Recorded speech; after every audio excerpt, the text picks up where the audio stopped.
I are back live again from South Bend, Indiana. We now are 2 cups of coffee better off. There you go. It's a little late in the day for me to be drinking coffee, so I hope that they got the decaf order right, or it's going to be a tough night of sleeping tonight.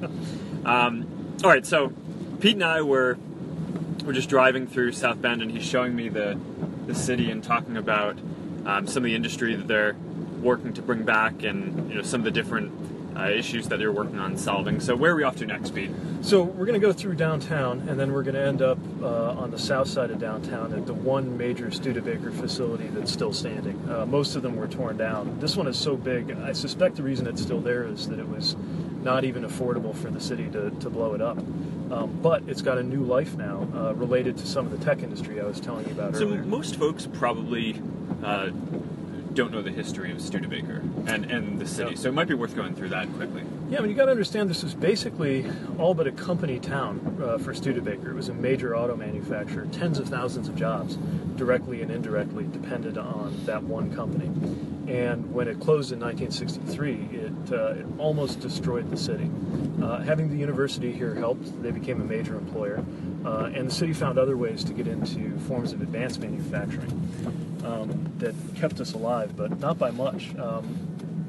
Even in our downtown area, there wasn't very much to do for a long time, and it sort of emptied out.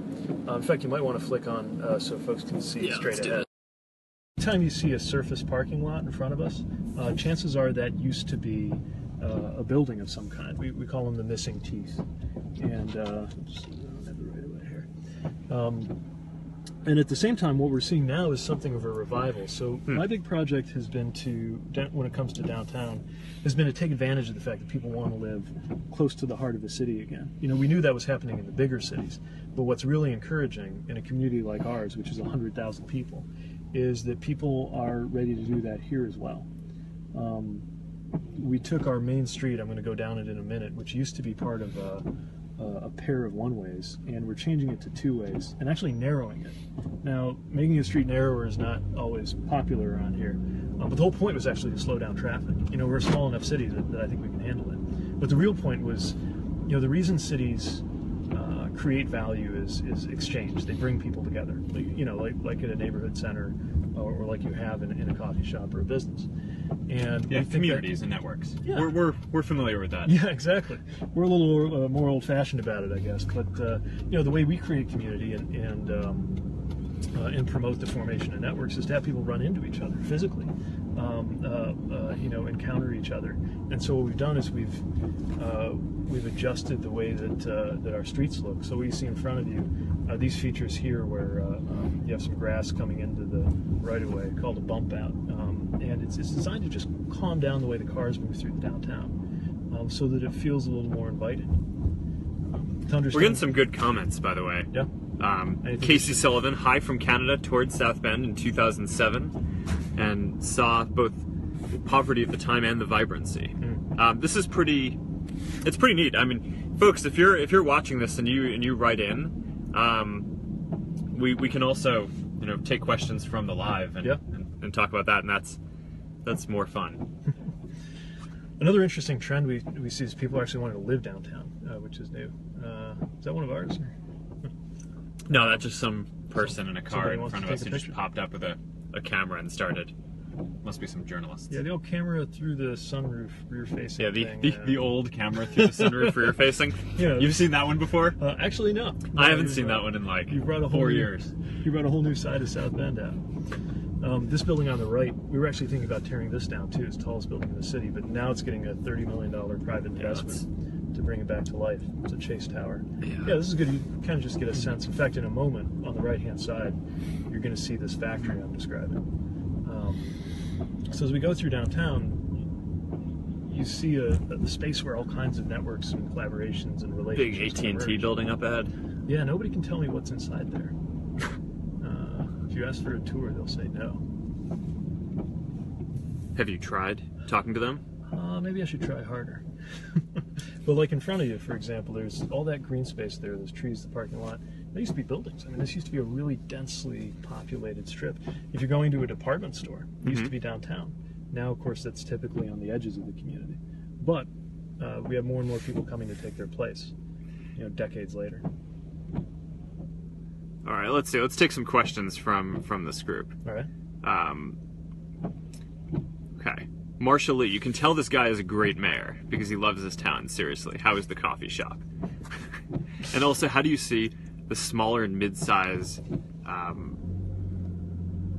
that comment kind of trailed off. Well, the coffee shop is great. That's the coffee shop is great. Mary from Notre Dame. I'd love to come. I'm not sure I'm going to get there on this trip, but thank you for the invite. Jeremy, why is the steering wheel on the wrong side? The steering wheel is actually on the right side. It's that the camera is flipped, so you're kind of seeing us in mirror mode. I never knew that. Yeah. As long as they understand you're not driving, because that'd be good. Well, no. Well, there's the whole thing around. Because we're looking at the live. Yeah. And it feels weird to the people who are doing the live if people aren't on the same side. So I look like I'm on the right in the picture, but then it gets flipped. All right. How much of the power infrastructure in South Bend is renewable? That's from Joel Snow. The basic answer is not nearly enough. This is great, by the way, because you're asking questions that I would not have necessarily thought to ask. Yeah. So let's go for it. Yeah, it's not great. Indiana relies a lot on coal, but it's starting to change. In fact, we're partnering with Notre Dame to use the river to power part of Notre Dame. Okay, look ahead to your right, and look at the size of that. All right, hold on. I'm gonna flip to. That is an 800,000 square foot building, 6 stories. It's almost a fifth of a mile long. Oh wow, over there. Yeah. And then to the left, just next to it, that was the corporate headquarters of Studebaker. So you got to understand, this is like a major company. I mean, the wealth that was once associated with this industry is difficult to describe, especially relative to what we're seeing today. And that's actually where we're headed. Yeah. So I'm going to bring us in here. All right. So we got a question from Lisa Sharkley. How do you inspire people to stay here? What's the best part about living in South Bend? And can you talk about the kind of industries that you're bringing? Well, I can. We're talking about data centers before, which I'm excited to see because that's all my jam. That's right. Building data centers, but yeah. So what is what do you think is the best part of here? What I love about South Bend is like we're just big enough and we're just small enough. In other words, we're big enough. 100,000 people. We got a lot of different things going on. Plus, we're connected to some major American cities. We got a train to Chicago, but we're small. Like you can meet. Driving into a construction zone. Yeah. You can meet the entire community of interest around an issue that you care about pretty quickly. So where we are now is we're on the backside of that Studebaker facility. And you saw the facade, all those broken out windows. Well, everything on your right, up until a few months ago, looked the exact same. An entrepreneur purchased this building largely because of all the fiber infrastructure that's in the area and the disused power infrastructure too. Hope I'm taking this to the right spot. Let's see.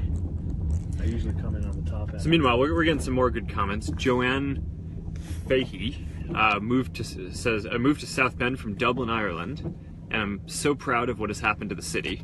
Pete, tell Mark about the smart sewers. Oh, we're very proud of this. And I got to be fair, my predecessor really got this started. And then meanwhile, I have comments. Oh, good, you aren't the one driving. Yeah. No, I mean reading off of your phone and driving at the same time is not a good combination. I highly recommend against that. Yeah, so South Bend is actually home to the smartest sewers in the world. We were the first city in the world to manage all of our wastewater on the cloud. And the reason this matters is that when, believe it or not, like sewer flow isn't that different from traffic flow. You can optimize it. And you can, the better you design the pipes you've got, the flow through the pipes you got, the less you have to build new ones. So in order to comply with the Clean Water Act, South Bend was confronted with a legally mandated project that's going to be hundreds of millions of dollars. And the only way to pay for it is raising rates. And we're a pretty low-income community. We literally couldn't afford it. Yeah. But by using better technology to manage the sewers, my predecessors and then our administration as well have been able to avoid having to build stuff out by having sewers be a little smarter. Getting a lot of supportive comments on here, Pete. That's Amy nice, Richardson, I met Pete in 2010 when I was working with UAW members in Evansville, Indiana. Another Hoosier city with major economic dichotomy. That's right. He is a great mayor and supporter of working people. Oh, that's nice to hear. Thank you. All right, are we getting out of the car again? Yep, we're at our next location. Mo Curley, how can you be in South Bend driving around when you just sat down in Dayton, Ohio with recovering addicts and their caretakers? I made the post about Ohio. I took, that was this morning. I was in Dayton. And then actually I flew over here quickly. And I was writing up the post and all the stories. I mean, some of those folks, I mean, they just have such heartbreaking and crazy stories.